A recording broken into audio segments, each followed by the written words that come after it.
Hello friends. स्वागत है आपका हमारे यूट्यूब चैनल आर के हिंदी कहानियों में। आज की कहानी है विश्वासघात। नीला आसमान अचानक ही स्याह हो चला था।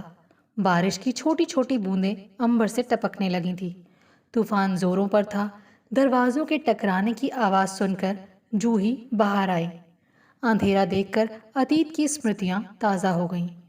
कुछ ऐसा ही तूफानी मंजर था आज से 1 साल पहले का। उस दिन उसने जीन्स पर टॉप पहना था। अपने रेशमी केशों की पोनी टेल बनाई थी। वो बहुत खूबसूरत लग रही थी। उसने आंखों पर सन ग्लासेस चढ़ाए और ड्राइविंग सीट पर बैठ गई। कुछ ही देर में वो बैंक में थी। मैनेजर के कमरे की तरफ बढ़ते हुए उसे कुछ संशय सा था कि उसका लोन स्वीकृत होगा भी या नहीं। पर मैनेजर की मधुर मुस्कान ने उसके संदेह को विराम दे दिया। उसका लोन स्वीकृत हो गया और अब वो अपना बुटीक खोल सकती थी। आनन फानन उसने मिठाई मंगवाकर बैंक स्टाफ को खिलाई और प्रसन्नतापूर्वक घर लौट आई। शुरू से ही वो काफी महत्वाकांक्षी रही थी। फैशन डिजाइनिंग का कोर्स करते ही उसने लोन के लिए आवेदन कर दिया था। पड़ोस के कस्बे में रहने वाली जूही इस शहर में किराए पर अकेली रहती थी और अपना करियर गारमेंट्स के व्यापार से शुरू करना चाहती थी। अगले दिन उसने सोचा कि मैनेजर को धन्यवाद दिया है। आखिर उसी की सक्रियता से लोन इतनी जल्दी मिलना संभव हुआ था। मैनेजर बेहद स्मार्ट, हंसमुख और प्रतिभावान था। जूही उससे बेहद प्रभावित हुई और उसकी मंगाई कॉफी के लिए मना नहीं कर पाई। बातों बातों में उसे पता चला कि वो शहर में नया आया है। उसका नाम नीरज है और शहर से दूर बने अपार्टमेंट्स में उसका निवास है। धीरे धीरे मुलाकातें बढ़ी तो जूही ने पाया कि दोनों की रुचियां काफी मिलती हैं। दोनों को एक दूसरे का साथ काफी अच्छा लगने लगा। लगातार मुलाकातों में जूही कब नीरज से प्यार कर बैठी पता ही नहीं चला। नीरज भी जूही की सुंदरता का कायल था। बिजली तो उस दिन गिरी जब बुटीक की ओपनिंग सेरेमनी पर नीरज ने अपनी पत्नी नीता से जूही को मिलवाया। नीरज के विवाहित होने का जूही को इतना दुख नहीं हुआ जितना नीता को उसकी पत्नी के रूप में पाकर। नीता जूही की ही सहपाठी रही थी और हर बात में जूही से 19 थी। उसके अनुसार नीता जैसी साधारण स्त्री नीरज जैसे पति को डिजर्व ही नहीं करती थी।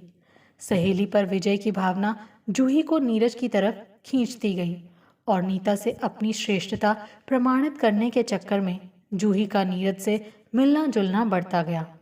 नीता खुश थी। अकेले शहर में जूही का साथ उसे बहुत अच्छा लगता था।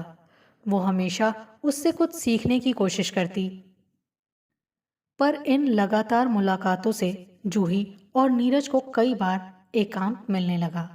दोनों बहक गए और अब एक दूसरे के साथ रहने के बहाने खोजने लगे। नीता को अपनी सहेली पर रंच मात्र भी शक नहीं था और नीरज पर तो वो आंख मूंद कर विश्वास करती थी। विश्वास का प्याला तो उस दिन छलका जब पिताजी की बीमारी के चलते नीता को महीने भर के लिए पीहर जाना पड़ा। सरप्राइज देने की सोच में जब वो अचानक घर आई तो उसने नीरज और जूही को आपत्तिजनक हालत में पाया। इस सदमे से आहत नीता बिना कुछ बोले नीरज को छोड़कर चली गई। जूही अब नीरज के साथ आकर रहने लगी। कहते हैं ना कि प्यार अंधा होता है, पर जब everything is fair in love and war का इरादा हो तो शायद वो विवेक रहित भी हो जाता है। समय अपनी गति से चलता रहा। जूही और नीरज मानो एक दूसरे के लिए ही बने थे। जीवन मस्ती में कट रहा था। कुछ समय बाद जूही को सब कुछ होते हुए भी एक कमी सी खलने लगी। आंगन में नन्ही किलकारी खेले वो चाहती थी, पर नीरज इसके लिए तैयार नहीं था। उसका कहना था कि लिव इन रिलेशन की कानूनी मान्यता विवादास्पद है, इसलिए वो बच्चे का भविष्य दांव पर नहीं लगाना चाहता। जूही इस तर्क के आगे निरुत्तर थी। जूही का बुटीक अच्छा चल रहा था। नाम व कमाई दोनों ही थे। एक दिन अचानक ही एक आमंत्रण पत्र देखकर वो सकते में आ गई। पत्र नीरज की पर्सनल फाइल में ही था। आमंत्रण पत्र महक रहा था। वो था तो किसी पार्लर के उद्घाटन का, पर शब्दावली शायराना व व्यक्तिगत सी थी। मुख्य अतिथि नीरज ही थे। जूही ने नीरज को मोबाइल लगाना चाहा, पर वो लगातार आउट ऑफ रीच आता रहा। दिन भर जूही का मन काम में नहीं लगा। बुटीक छोड़कर वो जा नहीं सकती थी। रात को नीरज के आते ही उसने प्रश्नों की झड़ी लगा दी। कुछ देर तो नीरज बात संभालने की कोशिश करता रहा, पर तर्क विहीन उत्तरों से जब जूही संतुष्ट नहीं हुई तो दोनों का झगड़ा हो गया। नीरज पुनः किसी अन्य स्त्री की ओर आकृष्ट था। संभवतः पत्नी के रहते जूही के साथ संबंध बनाने ने उसे इतनी हिम्मत दे दी थी।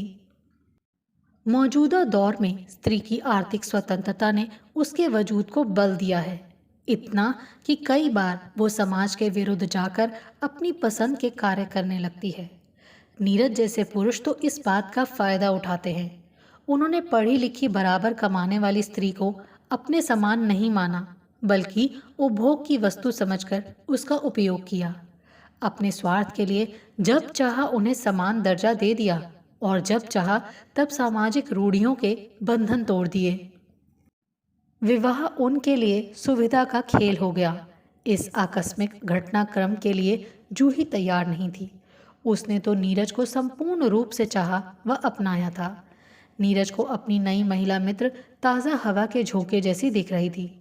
उसके तन व मन दोनों ही बदलाव के लिए आतुर थे। जूही को अपनी भलाई व स्वाभिमान नीरज का घर छोड़ने में ही लगे। कुछ महीनों का मधुमास इतनी जल्दी व इतनी बेकदरी से खत्म हो जाएगा, उसने सोचा नहीं था।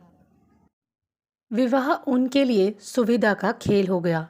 इस आकस्मिक घटनाक्रम के लिए जूही तैयार नहीं थी। उसने तो नीरज को संपूर्ण रूप से चाहा व अपनाया था। नीरज को अपनी नई महिला मित्र ताज़ा हवा के झोंके जैसी दिख रही थी।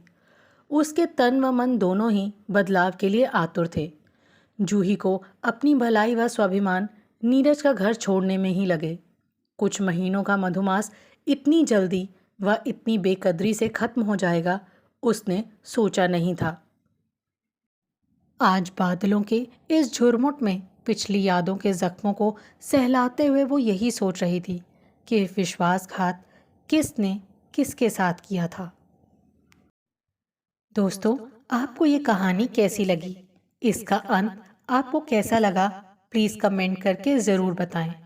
आपके सुझाव मेरा हौसला बढ़ाएंगे ताकि मैं एक बेहतर तरीके से आने वाली कहानियाँ प्रस्तुत कर सकूं।